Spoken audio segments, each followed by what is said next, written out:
एक दिन छम छम छम छम पायल करती हुई और एक कटोरा लिए हुए जे ही देखा ऋषि आ रहे तो ऐसे हलवा लगा के भाग। उनका खड़ी हो जाओ, क्या ये स्वादिष्ट पदार्थ तुम लगाती थी? उनका हाँ महाराज, मैं आपके तप से भयभीत हूँ। बोले नहीं नहीं नहीं, तुम इतना स्वादिष्ट पदार्थ पवा रहे, तुम भयभीत क्यों हो रही हो? वृक्ष में चुपचाप इसलिए लगा जाती थी कि आपकी सेवा बन जाए, मैं आपकी सेवा करना चाहती हूँ। बोले लाओ कटोरा, वृक्ष में लगाने की जरूरत नहीं है, अब रोज कटोरा लेके तुम ले आ जाना, मैं इस कुटिया में रहता हूँ। कटोरा लेके आने लगी। फिर एक दिन पूछा तुम इस जंगल में क्यों रहती हो? उनका मेरी माँ तपस्विनी है तो मैं अपनी माँ के साथ रहती हूँ, तो आखिरकार तुम्हें ब्याह तो करना ही पड़ेगा। कहा ये तो माँ का विषय है। नहीं, अगर आप राजी हो तो मैं कैसा रहूंगा आपके लिए? अरे महाराज, हम तो आपके सेवा में लगी है, आदेश कीजिए। बोले माँ से बात करके आप कल आना।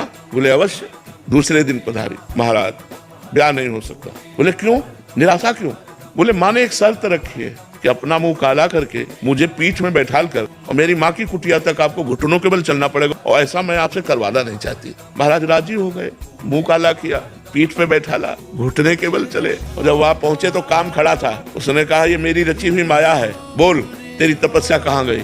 ये कहो कि मैं तेरी तपस्या नष्ट नहीं की, केवल केवल दिखाया है तुझे कि अगर तू तपस्या का अहंकार करेगा तो देख घुटने के बल चल रहा, मेरी माया तेरे पीठ पर बैठी हुई है। ये मन बड़े बड़े ऋषि मुनियों को मोहित कर दिया। हम तुम तो बहुत छोटे लोग हैं, बहुत छोटी सामर्थ्य है, इसलिए भगवान का आश्रय ले लो।